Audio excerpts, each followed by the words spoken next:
The night had settled in, heavy and quiet, and sleep still felt miles away. Restless, I slipped into my classic car, the engine rumbling to life with a familiar, throaty growl, and eased onto the empty roads. I drove without a destination, windows down, letting the cool island air carry the scent of salt and pine as I traced unfamiliar curves, slowly discovering the shape of this new place in the dark. On my left, I spotted a restaurant and decided to check if I could grab a bite. That's where the first glitch hit.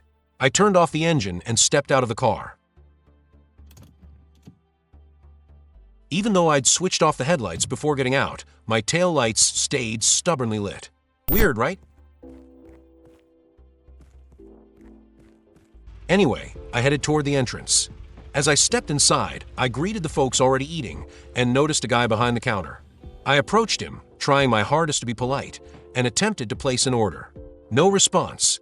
Nothing. Crickets. This was looking promising. If everyone here was as chatty as this guy, I wouldn't be sticking around long. After several failed attempts to coax a single word out of him, I gave up and plopped down at an empty table. That's when the second glitch kicked in. The moment I sat, food magically spawned in front of me. The only problem? It kept appearing on the wrong side of the table. I stood up, walked around to the other side, sat down, and bam, the food jumped back to the opposite end. After a few rounds of musical chairs, I finally broke the system. Half the food stopped vanishing and just stayed put. Well, at least I learned one thing. You really can get a decent meal in this restaurant. Glitches and all. I returned to my car only to encounter yet another problem. The driver's side door wouldn't open anymore.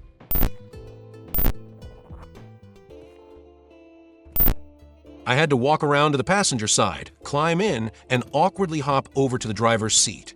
I probably pulled a muscle somewhere in the process. The bugs didn't stop there, of course. I'm not sure what to call the next one, but here's what happens. I can successfully start the engine using my button box, which works great. However, even after the engine is running, I still have to look at the steering wheel and press the E key, or X on the controller, to actually enter driving mode. It would be much more intuitive and convenient if the game automatically put me into driving mode the moment the engine starts. That way, I could jump straight into driving without the extra step.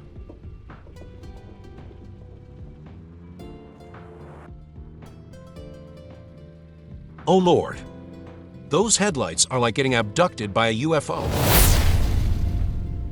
They're so blindingly bright that the self-driving car in front of you must be seeing spots every time it checks its rear-view mirror. Hell, even I'm getting flash-blinded by the glow from my own dashboard. After driving around for a bit, I arrived at a company called Insular Fuels, located in Crescentham.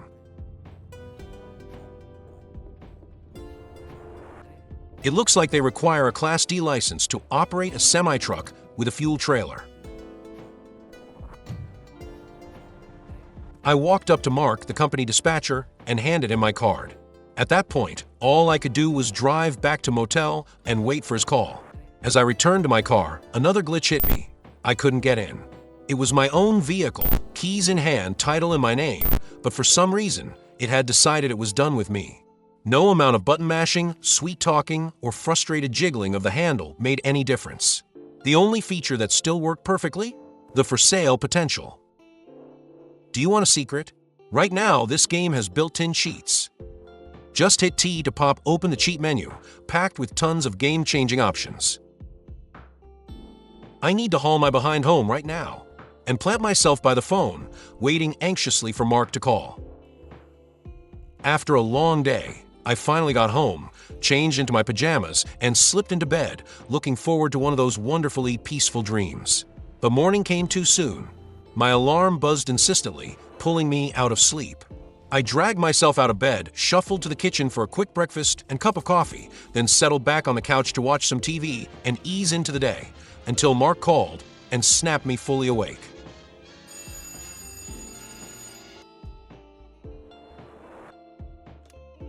Hello, I need you to drive the truck today. Okay, waiting for you at the depot. Today's the day. I'm officially starting my first ever trucking job. Buckle up, because this adventure is going to be wild. You won't want to miss what's coming next. I snatched the keys from Mark's hand and headed straight for my assigned rig, a gleaming steel beast waiting in the bay. I needed time to get comfortable with the controls before hitting the road. One thing became crystal clear right away. My trusty truck H-shifter wasn't playing nice with the simulator. Flipping between high and low range kept triggering random commands, throwing everything off. The clunky controls menu offered no real fixes, just a frustrating maze of half-baked options that made things worse instead of better. Next up, connecting the fuel trailer to the truck. This part had me stumped for way too long. After circling the trailer like a lost puppy for what felt like ages, I finally cracked it. Aim at the front of the trailer and click to hitch.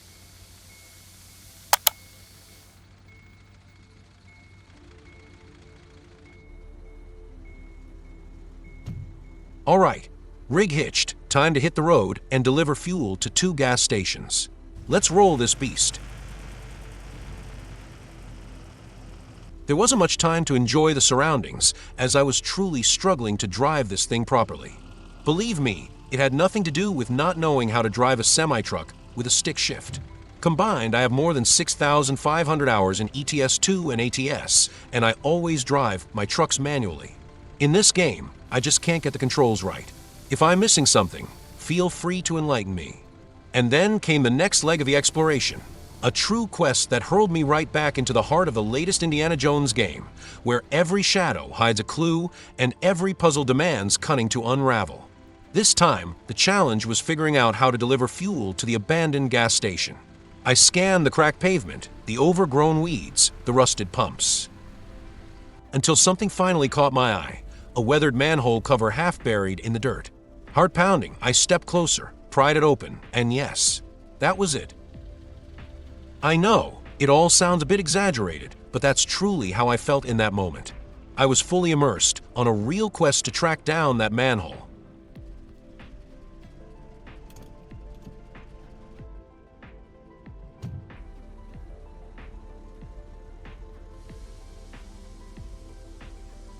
During this leg of the trip, I tried to slow down and soak in the surroundings a little more, but that plan was quickly derailed by yet another thing that felt off. Even though I disabled the auto return and camera centering features, they seemed to reactivate on their own whenever I switched to third-person view. Oddly, there's no auto centering at all when driving in first person. It was a small glitch, but it definitely took me out of the moment and dampened the immersion a bit. Right away, I knew exactly what to do. Locate that manhole, pop it open, and hook up the fuel line. Done, instant success. Fuel delivered to the gas station. Now it was time to head all the way back to the lot and retrieve the truck.